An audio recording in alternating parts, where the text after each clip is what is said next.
Everyone, what are the signs of trauma? What is metaphor language and how can that help you heal? What are the 5 primary emotional wounds? And if you're a hoarder, what's going on with that? What's the underlying trauma? We're going to talk about that and much more tonight. So in today's Get Off the Couch segment, we're going to talk about being vulnerable. You know, I've taken risk in my life. I moved to LA without knowing anyone, moved to North Carolina, started my own business. But I'm still challenged to when it comes to being vulnerable, and I think most of us are. And tonight, I want to talk about my friend Vince Gaglione wrote this book called The Narratives, and I'm going to have one of my chat guests. You guys are good at finding stuff. If you go to Amazon, you can find this book, but it's on Kindle. Price is right, 99 cents, and $6 for the hard copy. But Vince went through a trauma. And this book that he wrote is kind of his healing journey, and he really puts himself out there and makes himself vulnerable, and I'm hoping to do that someday. And so my challenge for you is this week is to allow yourself to be vulnerable. And again, it doesn't have to be something huge like Vince and writing a book and talking about the trauma and how you dealt with it, but I want to encourage you, whether it's writing something down maybe that you haven't wanted to admit, telling someone how you feel, take that first step and allow yourself to become vulnerable. And we'll put a link up for Vince's book. All right, we're going to tell you about tonight's guest. Susan Hannibal is a gifted spiritual healer, medical intuitive, and life coach. Her expert facilitation and stunningly accurate readings have enabled thousands of clients to heal themselves emotionally, physically, and spiritually. Her second book, Emotional Detox, True Stories of Ordinary People Who Found Extraordinary Healing, is due soon. Her specialty is spiritually guided intuitive facilitation. When clients begin their process of self-healing, Susan guides, encourages, and supports them in reclaiming themselves. After choosing an energy medicine technique, Susan does it along with them. The main reason people need a guide during self-healing is because it's difficult to be in one's head and one's heart at the same time. Many times we lack clarity about what has happened to us and how pervasively abuse has affected us. Welcome, Sue. Hi, Julie. Thrilled nice to have you. Thank you. So she's Skyping in from California tonight. Yes. So let's get started. Let's talk a little bit about hoarding, because that's a show. We have a couple shows on TV that deal with hoarders, and my thought is we don't talk about the trauma enough when we're looking at hoarding, and that it's just all about the stuff, but more time could be spent on the psychological issue. So let's talk about trauma and hoarding.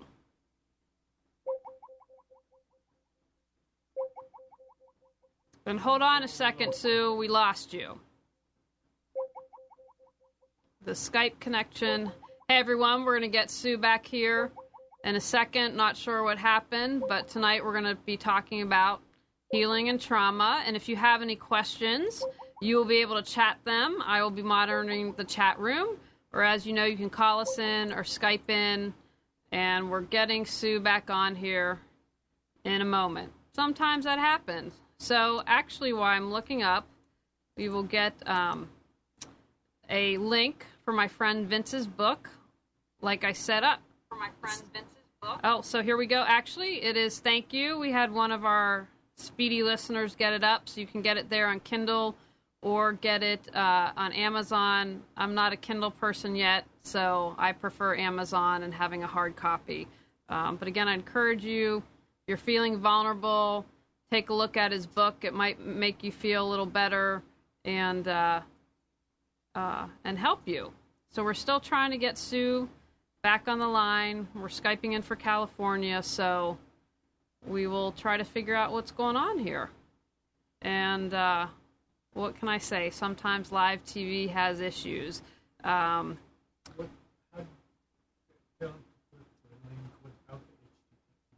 Okay. Okay, we're getting a link up for Vince's book. Okay.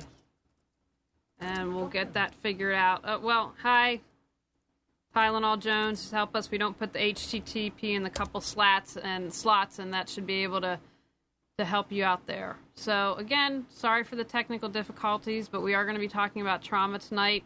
So if there's a question you have, you'll be able to ask it.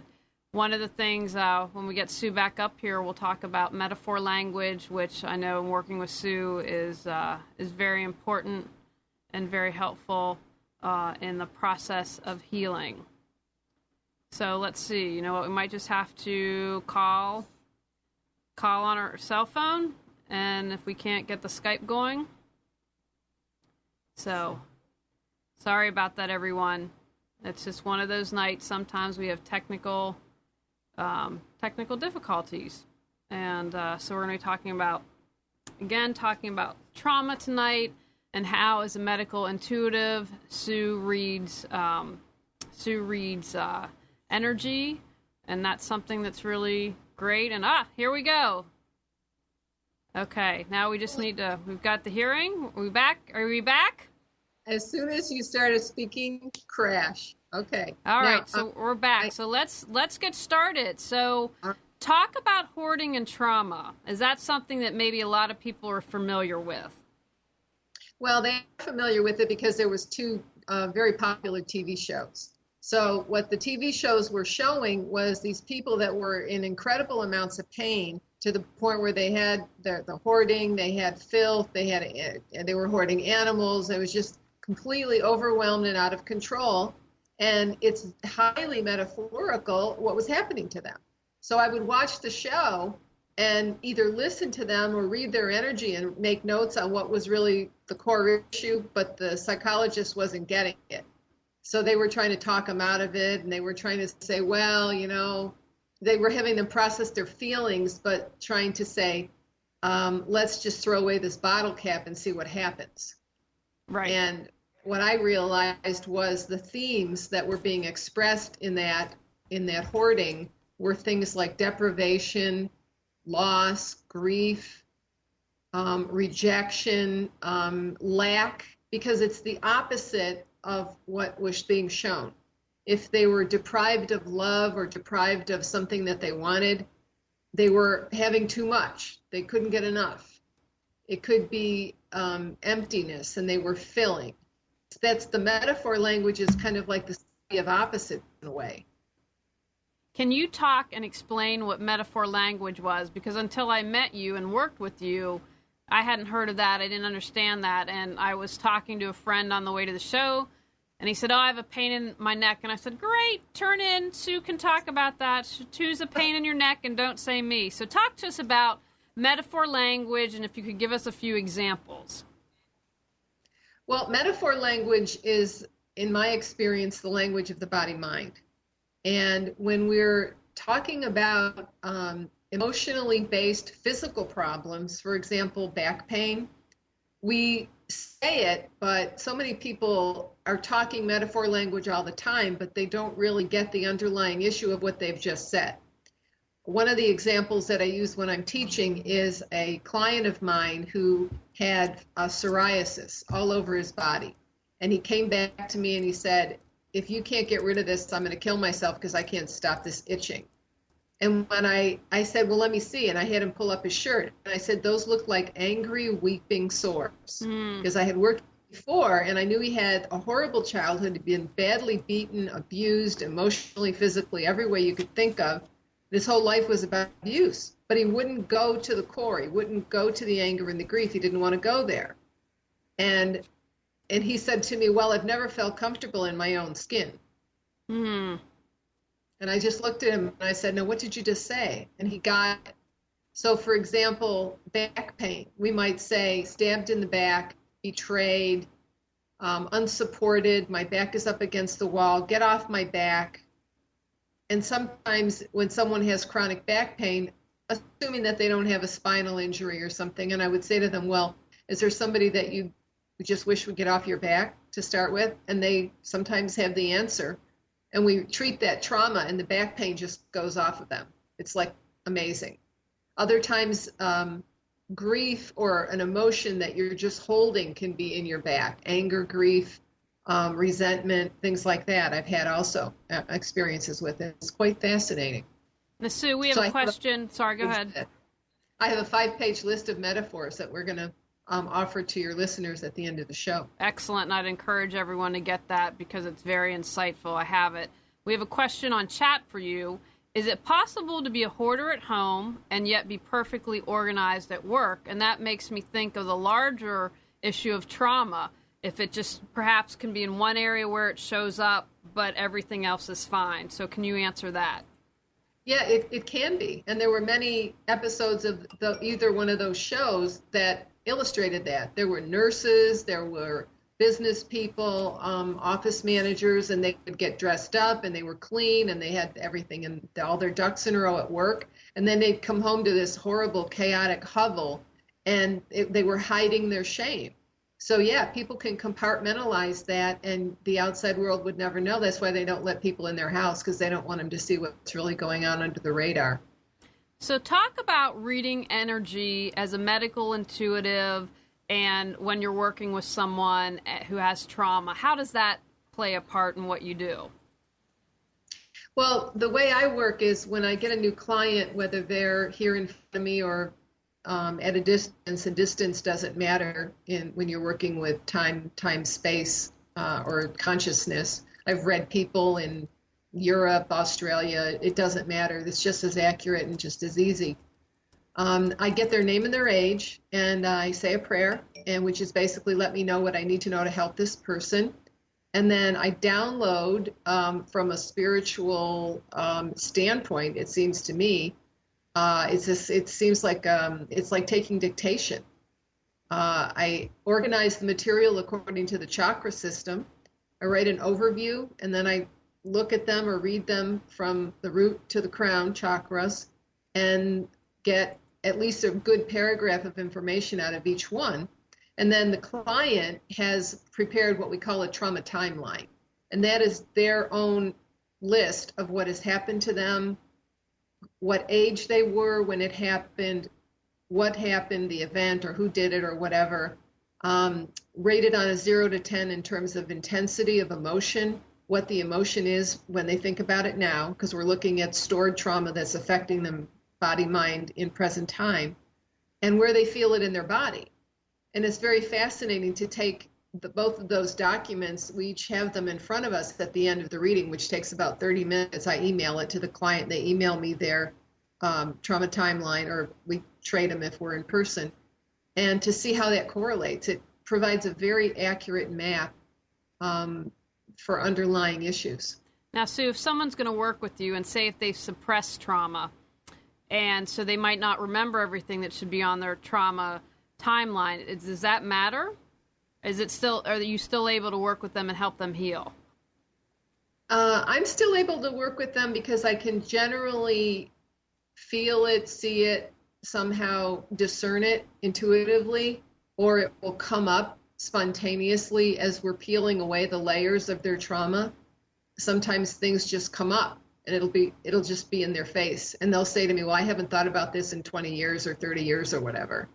But there's generally some pretty strong clues if you are trained in and familiar with the trauma spectrum. You will hear as they're speaking, or you will start to think in the back of your mind, okay, well, if they have this, for example, they were sexually abused, or they were beaten and abandoned or neglected over a period of time. We're talking about long-term trauma patterns here. That's a history that has some common denominators. So not every person is going to have every specific thing, but there is a trauma spectrum that people have common denominators, one of which is reenacting or recapitulation.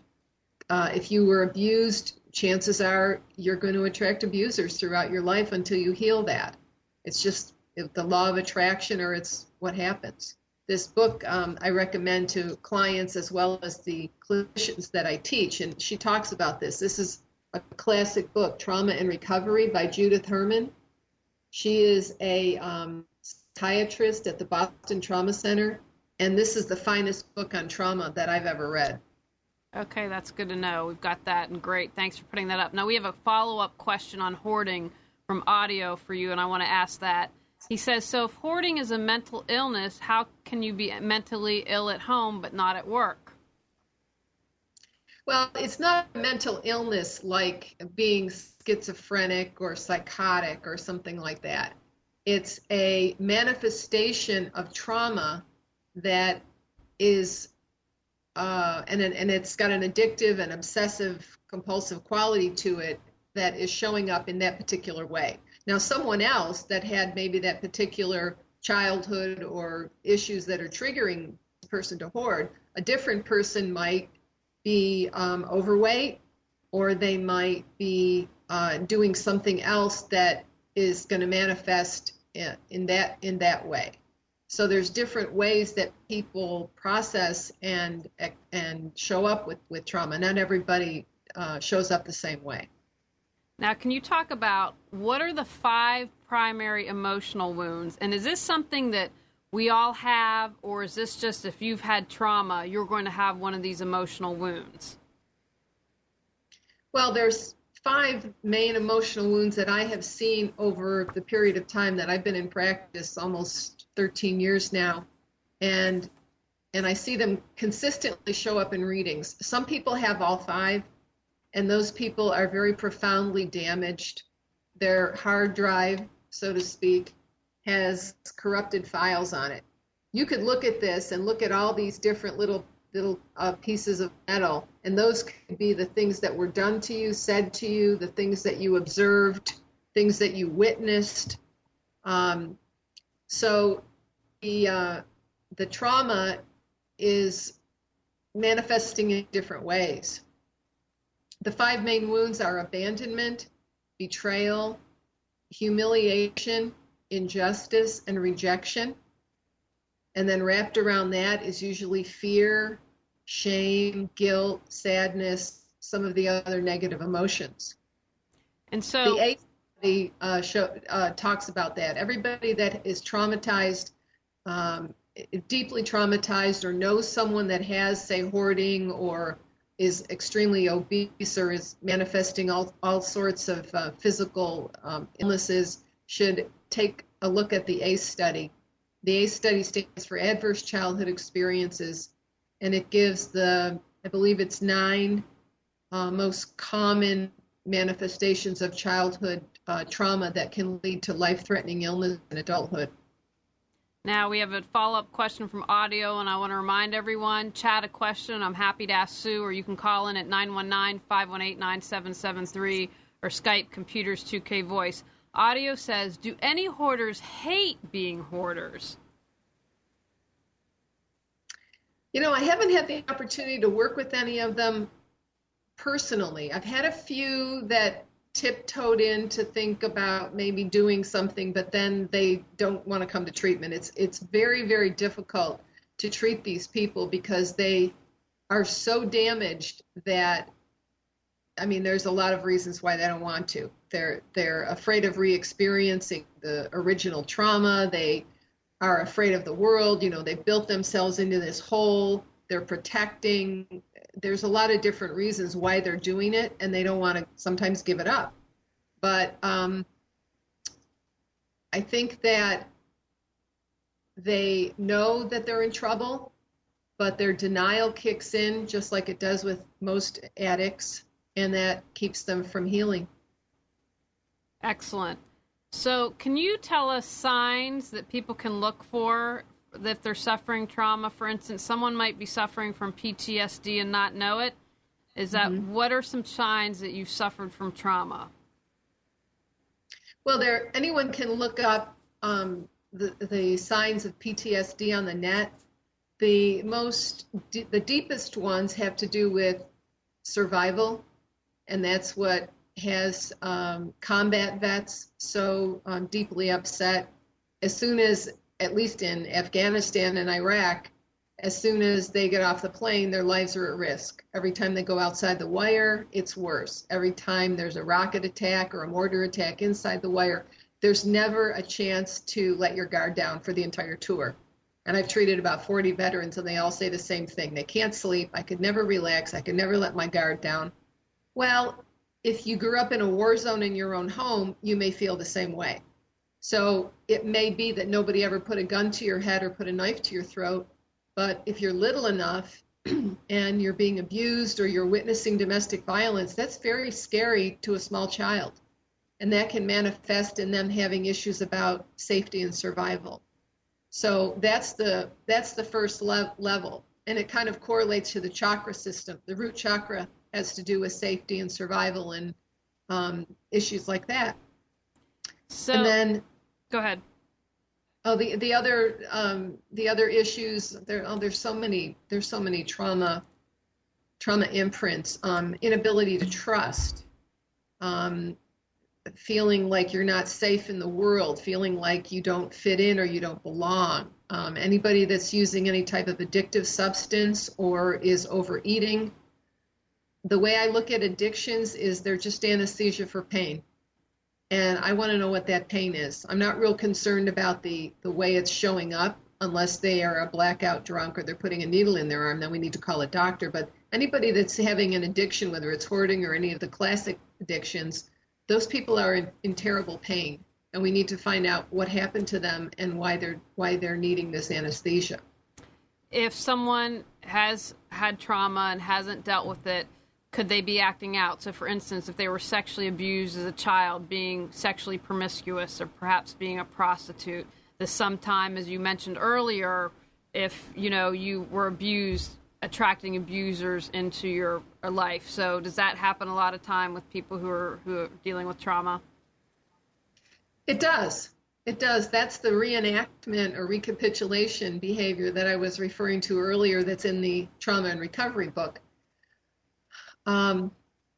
When you've grown up believing that love equals pain, which is what I see on their hard drive when I do a reading, you're going to not understand what a healthy, normal relationship looks or feels like because you have never seen it.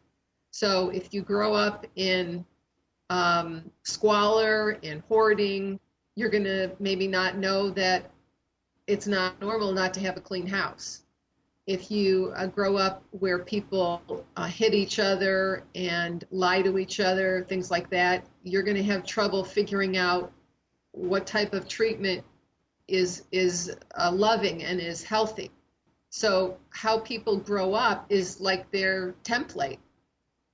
And so they need to either have therapy or education or a combination of both to sort out that what is normal and healthy and good for them versus how they grew up. Some people never get there.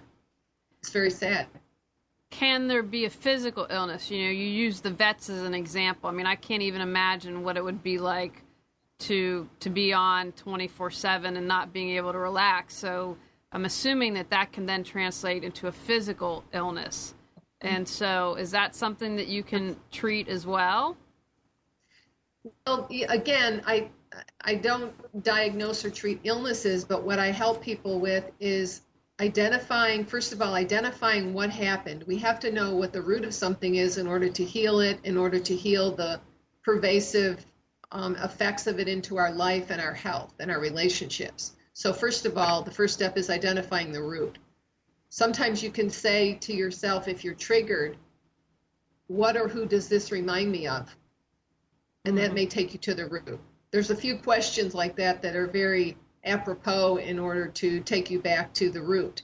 You can use metaphor language also to take you back to the root, like I did with the client with the psoriasis. Those look like angry, weeping sores. What does that remind you of?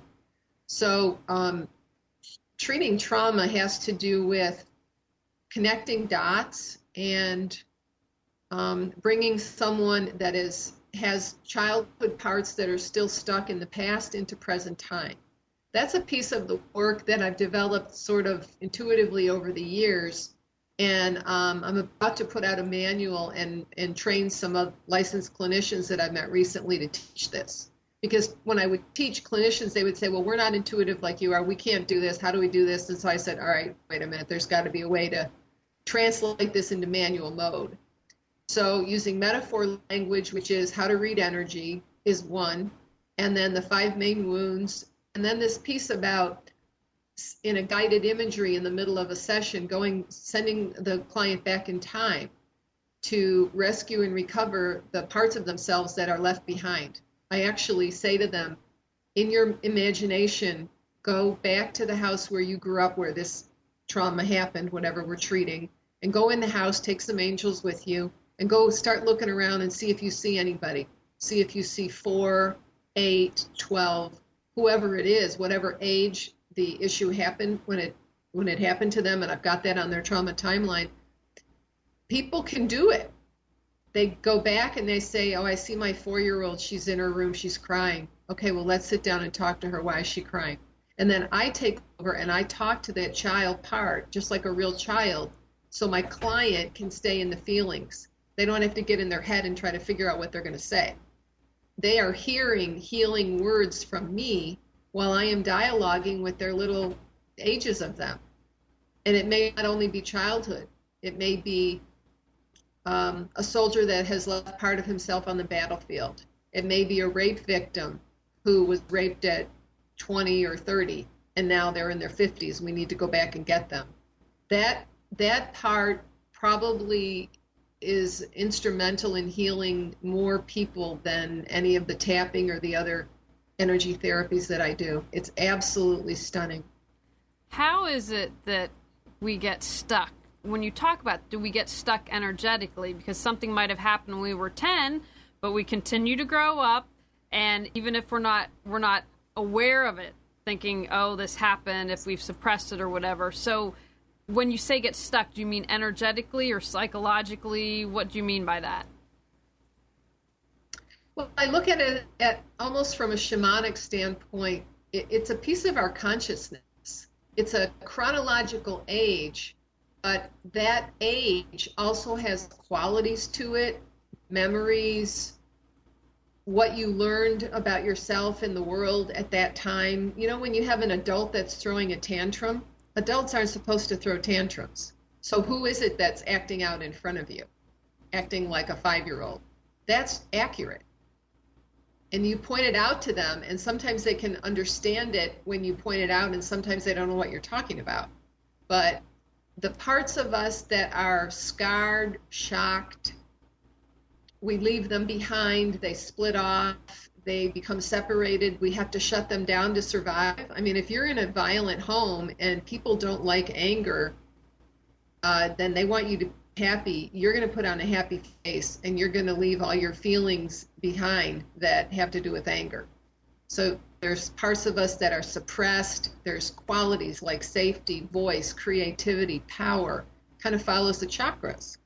And so when we go back and rescue and recover these little parts, what is just so fascinating is many times people will call me up later and they'll say, well, I do feel more like I have my 10-year-old back with me, but when am I going to stop craving macaroni and cheese and hot dogs for dinner? My family are getting a little nervous here. Or they'll say, I don't know what this is. I just feel like coloring with crayons or playing with jacks. What is this? Well, it's the child part that you just recovered. Let them have it. Don't argue with them. Give them the chocolate milk. Eventually they'll integrate. They'll grow up inside you, and everybody will be happy, and you'll be fine. That's excellent advice. I think I just tell you what I've seen. That's so true. And I think when you look at a child throw a tantrum, what's so great about that, when they're allowed to, it's like it gets all the energy out. Exactly. And I feel my observation is then they can let it go. It doesn't become stuck. So, right. and doesn't affect them. Now, I want to remind everyone, if you have a question for Sue, chat it. Call us at 919-518-9773 or Skype at Computers 2K Voice.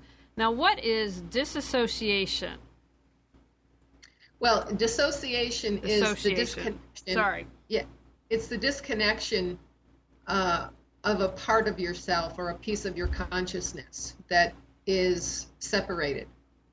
So again, it may be the trauma that shocked you, and you may not remember it, or you just might remember a slice of it.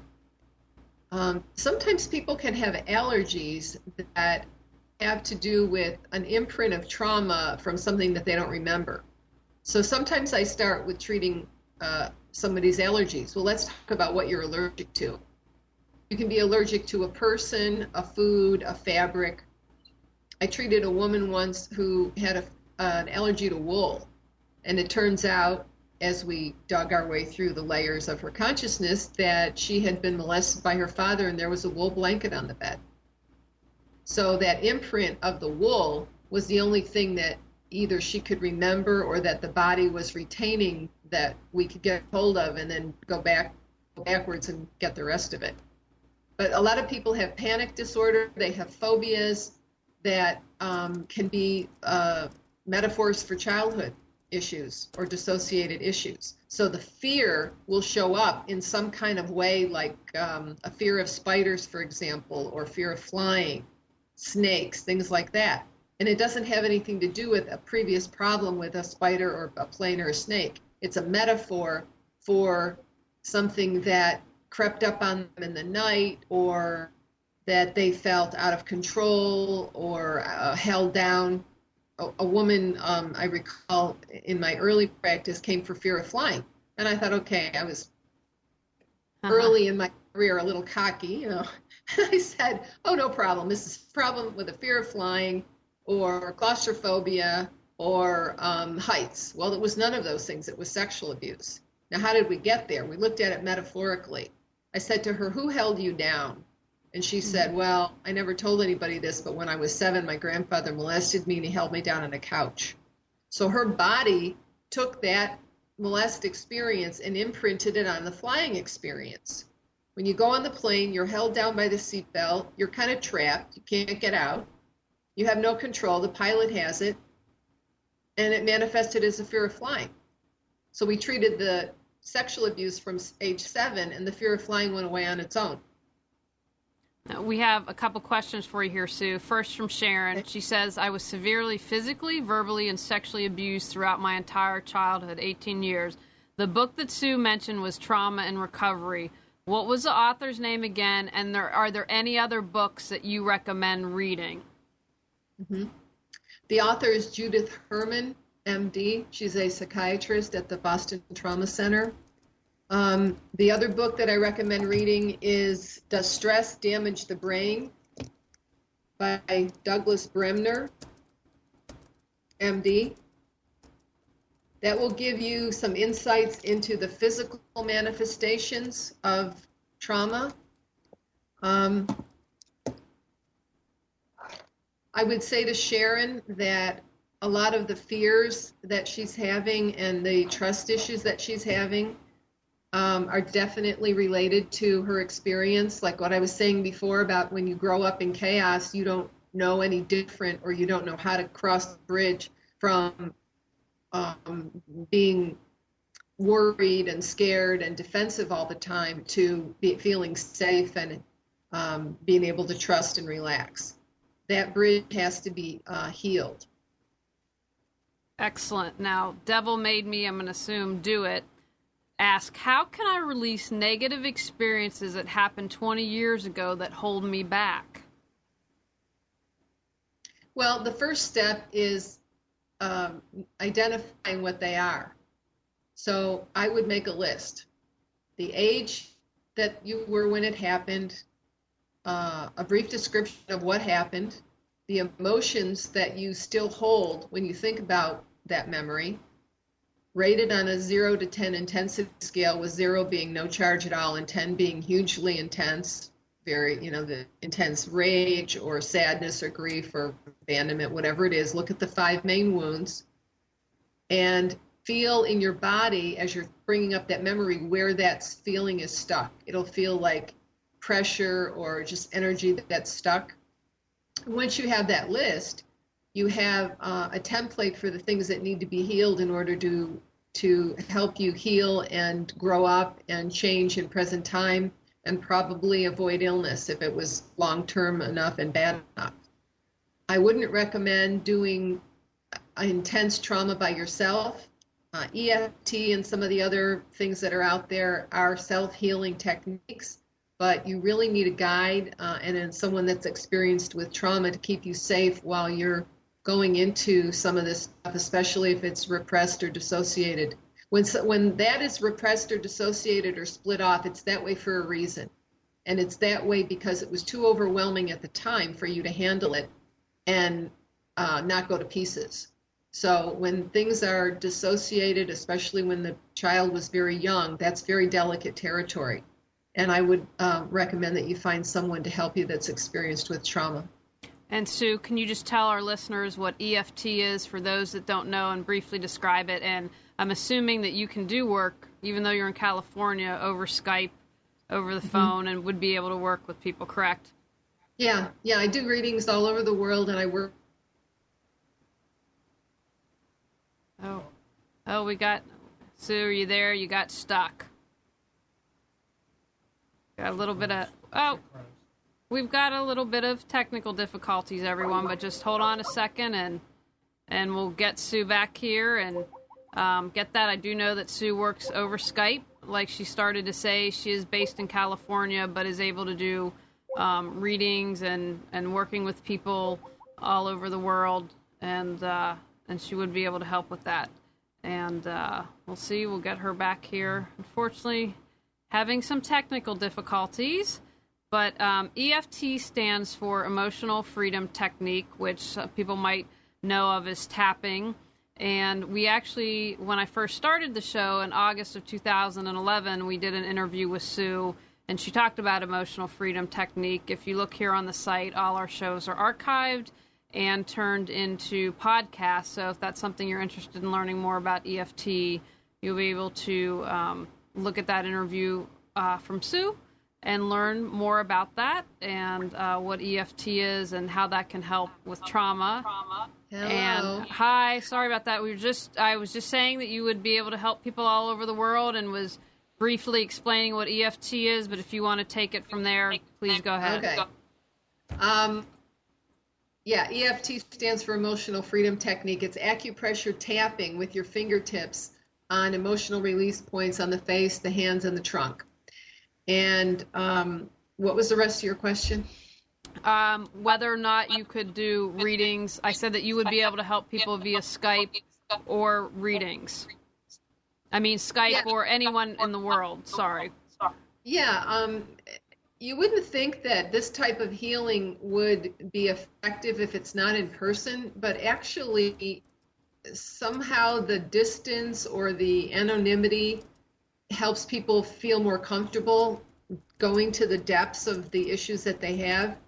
And the reading, I don't know, people tell me that the reading sometimes it's a little bit shocking because they're very accurate because they're spiritually discerned and they're very specific. It's not like, oh, you had a tough childhood. It's, well, anybody could say that. It's your mother was an alcoholic, your father abandoned you when you were 7, and this happened when you were 12. And a lot of times I get very specific details. But what the reading does is it bridges to them and says, I'm understood.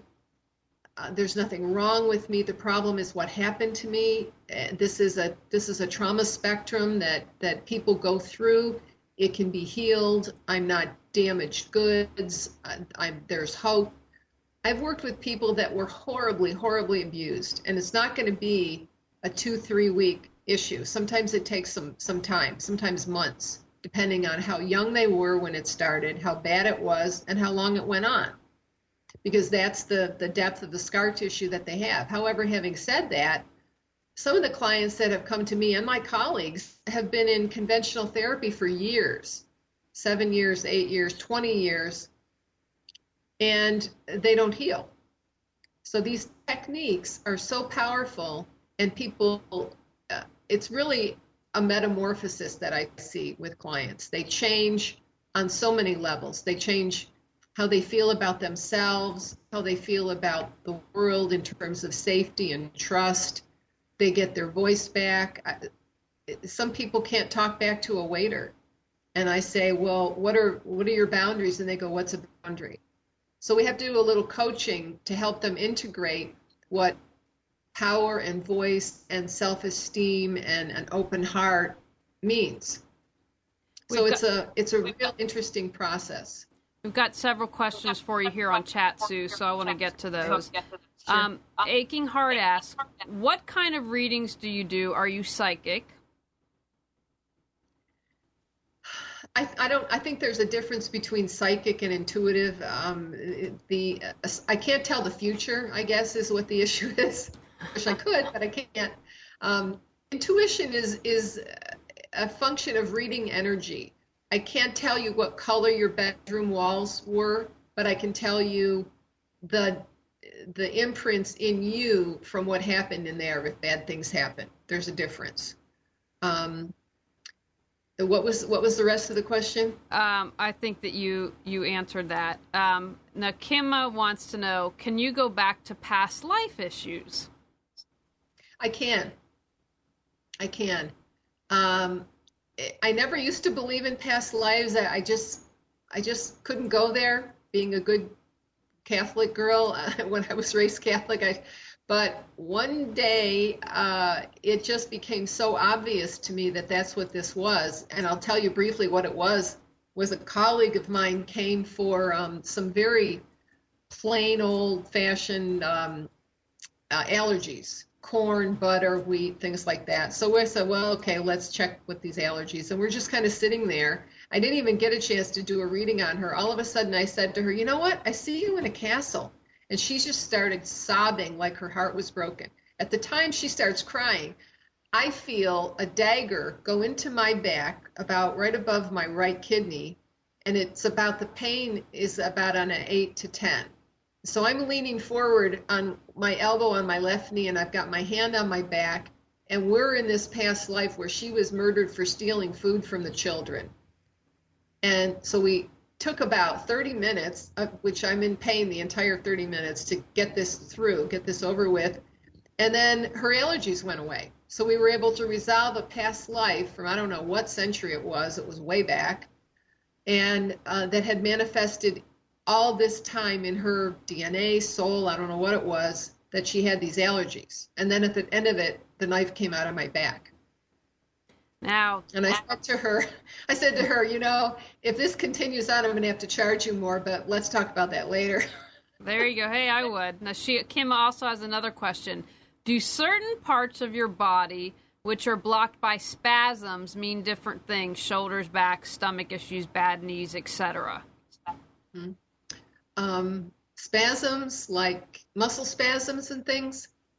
Well, in the absence of some type of physical injury, energy can manifest in the cell tissue in the body in a lot of interesting ways. Back in 1999 or 98, so when I started on this path, I went to massage school. I thought I was going to be a body worker. And I took a year of massage therapy, and they told us that you have to be aware that when you're massaging, especially deep tissue, when you get into someone's tissues, you may ignite some buried emotions and they might start crying. And I thought that was pretty weird, because I thought, why would you act out emotionally from just a massage? Well, I didn't understand body memories. Okay, now Kiss Me wants to know, I have low self-esteem and want to change this. What can I do today? Well, low self-esteem, unfortunately, there's no specific treatment for that. Low self-esteem is the end result of a lot of other types of damage.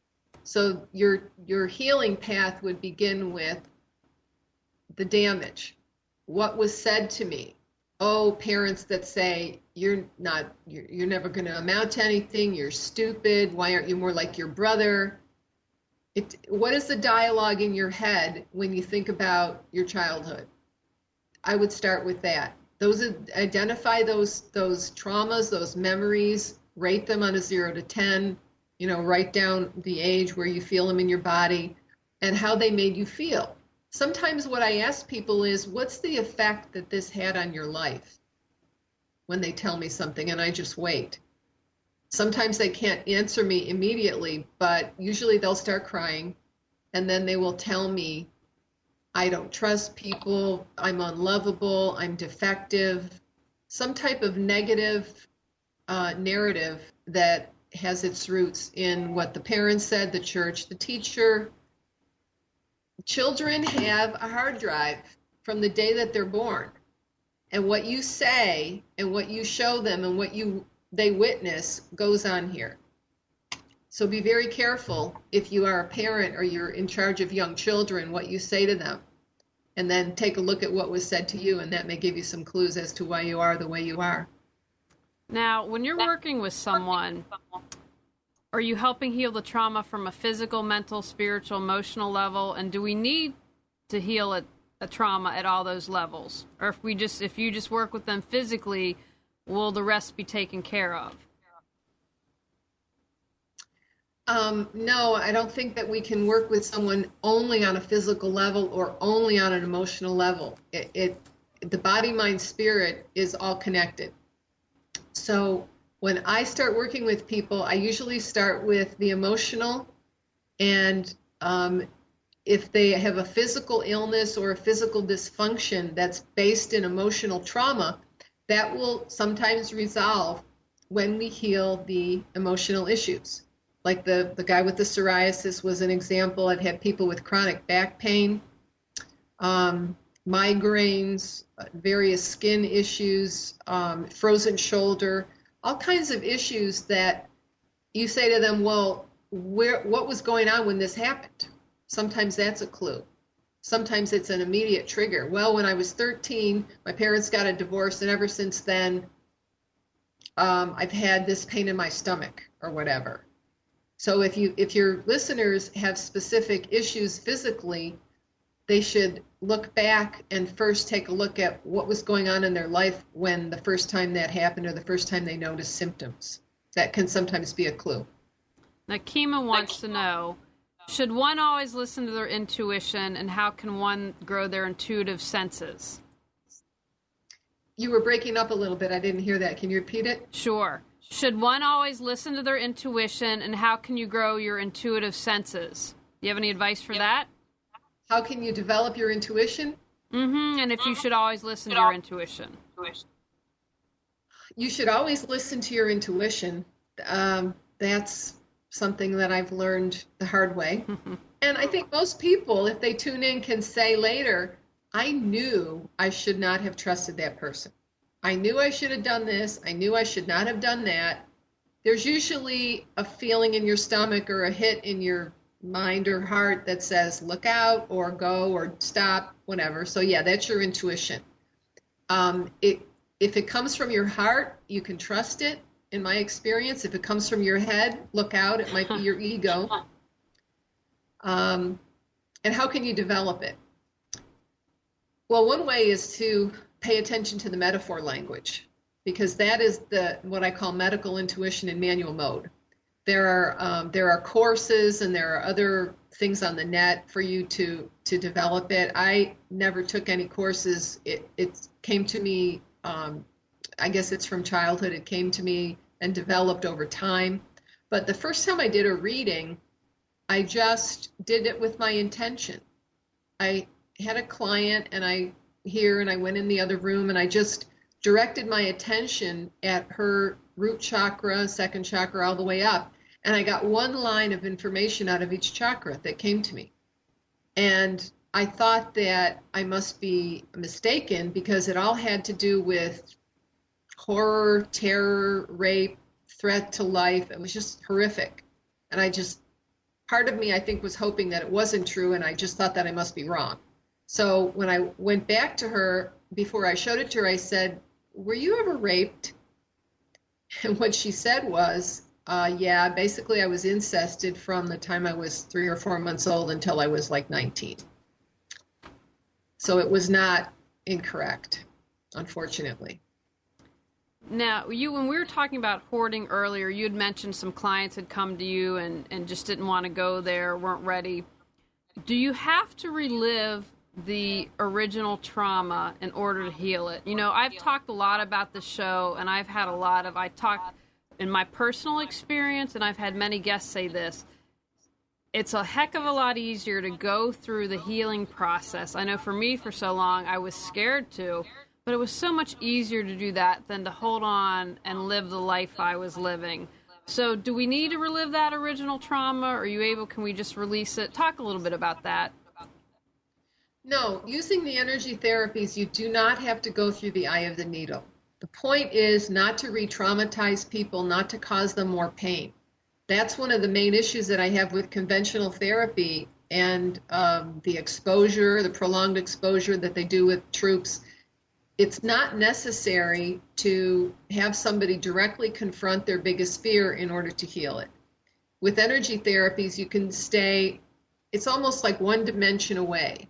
There's a technique, an emotional freedom technique, the tapping, where you say, if that memory or event was a movie, what would be the title? I do that a lot with veterans. They might say The Ambush, or The Not a Good Day to Get Hurt, or some oblique type of thing. The body-mind knows every frame in that movie and all the pieces of dialogue. We don't have to go through every little thing. We can just tap and talk about the title of that movie, and they'll get a significant amount of healing. So no, the answer is you do not have to relive everything that happened, but you do have to be specific when you're thinking about the patterns or the person that hurt you, or, I mean, we have to have some direction when we're starting. We can't just, for example, treat for low self-esteem. There's no treatment for that specifically. It's all the things that happen to make you have low self-esteem. That's what has to be treated. Now, Kima wants to know, how can you open your mind to the past to remember things in order to fix them? You're breaking up a little bit on the audio. Can you say that again? Sure. Kima wants to know, how can you open your mind to the past to remember things in order to fix them? How can you open your mind to the past in order to remember things? Things that you don't remember now, like dissociated things, I guess that's what he's talking about?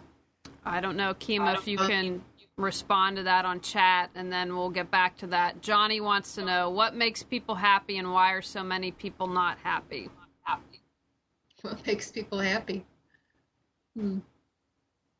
Well, historically, self-actualization makes people happy. It's having a purpose in life, feeling that you matter, feeling that the things that you do in your life have meaning, whether it's for yourself or for others. I wish I knew the answer to that. I think it's individual, and but I do know that everybody needs to be loved, everybody needs to feel safe, everybody needs to be valued and have respect.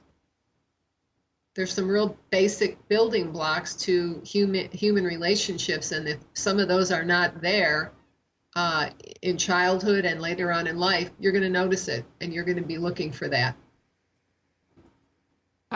So Kima's follow-up comment is, you have a problem that you cannot face but don't know where it originated.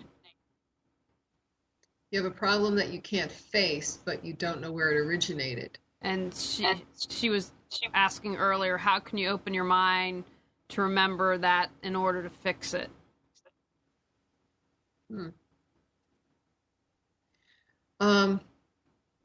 That's a tough one. Because if she doesn't know what happened, but she only knows the results of it, I would say, look at what's happening in present time. What are you afraid of? What are you avoiding? When we can't seem to figure out what the problem is, and I'm starting to suspect that it's a birth imprint or the womb or a past life or some type of nonverbal consciousness, I will take a look at their dreams and have them tell me what is manifesting in present time that might be reminiscent of that. For example, people that have past life trauma, what themes in movies or books are you drawn to, and what are you are disgusted by, or you invoke fear or revulsion? So in other words, what are you drawn to versus what are you avoiding? That can sometimes, and people will say, well, I don't know, I've always been this way. That's another clue. You came in with it.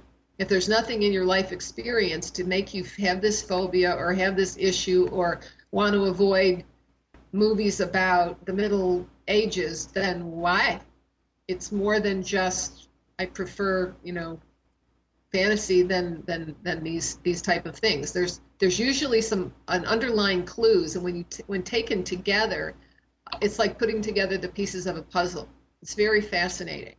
I treated an Army officer that had 8 years of panic disorder, and he had repetitive dreams of being caught in a small space, like stuck in a suitcase or something. And I started listening to this, and his ideations when he would have the panic attacks, which was, I'm dying, I'm suffocating, And I said, this has got birth trauma written all over it. What was your birth like? And he didn't know.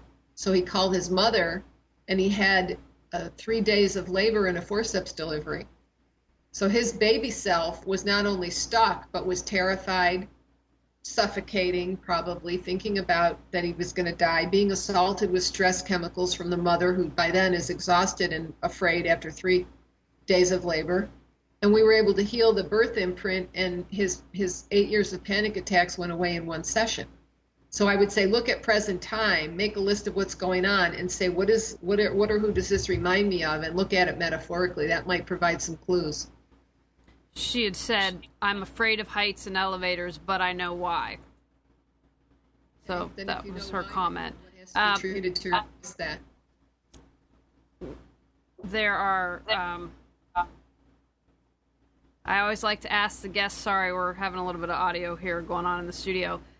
What would you say to someone who's struggling right now? Sharon was very honest about struggling about being abused for 18 years, and maybe if she's in a place struggling, what advice would you give to her? I would say to her, find a good healer, find someone that knows the energy techniques, find someone that has experience with trauma, and connect with that person, see if it's a match. Not everybody is a match. You may be more comfortable with a woman. There's certain types of training. Maybe you don't want to see somebody in person. You'd rather see somebody on the net. And have one session and see how things go. But make sure that they have experience in childhood trauma. You have to heal, because if you don't heal, you're going to be handicapped emotionally and physically. And it's, according to the ACE study, it can get worse. So don't let them take any more of you than they've already taken. Take your life back. Now, I'm all about, as I mentioned earlier, getting off the couch. So what one step would you tell our listeners and viewers that they can do right after the show, tonight, or when they get up in the morning to reawaken their brilliance? I think that the most important thing they can do to reawaken their brilliance is to rescue and recover and decide to recapture the parts of themselves that are missing. I would say do a trauma timeline. In EFT, they have a thing called the personal peace procedure, where you write down all the bad things that have happened to you, and you take 15 to 30 minutes a day or every couple of days or whatever, and you tap until those things are a zero and clean out your hard drive. You need to do that in order to empower yourself and to have the life that you were meant to live. Now, Sue, you'd mentioned earlier, can you, one, tell us your website where people can find more information? And you'd mentioned that you would send out that handout that you have on metaphor languages, so that any upcoming classes, books, and if you could talk about the ACE study, just say that one more time so people can learn more about that. Sure. My website is guidedhealing.com, and the book is called Emotional Detox: True Stories of Ordinary People Who Found Extraordinary Healing. Should be out next year. And what else? The ACE study, and if you have any other upcoming classes or anything else that you want to tell us about. I don't have any classes right now, but I'll have some in the spring, and those will be posted on the website. The ACE study is ACE study, and it stands for Adverse Childhood Experiences. I think that they're doing some construction on the actual ACE study site, but you can get to the study at the Centers for Disease Control, which is CDC. So I think if you Googled ACE study CDC, that will come up, and there's a little quiz there at the bottom that gives you the 9 or 10 adverse childhood experiences that make up the ACE study. And you still have on your site, I believe, a video of you treating a veteran with EFT. Is that correct? Yes, it's on the home page, and it shows me treating him for having witnessed a murder-suicide when he was 10 years old that he says triggered his PTSD in Iraq at age 20 when he was called to deal with the aftermath of a Marine who had committed suicide. He didn't witness it, but the fact that it was a suicide, it's like an electrical circuit in the brain, took it back to age 10, and he was in full-blown PTSD within 30 days. So I'd encourage everyone to check that out. And thank you so much. It was great. I know you have helped heal many people, and I'd encourage you to check out her site, and if it's a possible match for you to get that trauma healed. Thank you very much, Julie. All right, everyone. Thanks for listening in. We will talk to you next week, and 12-12-12 will be our last show of Reawaken Your Brilliance for 2012, and we have an awesome lineup coming up for 2003. We'll see you here next week. Bye now.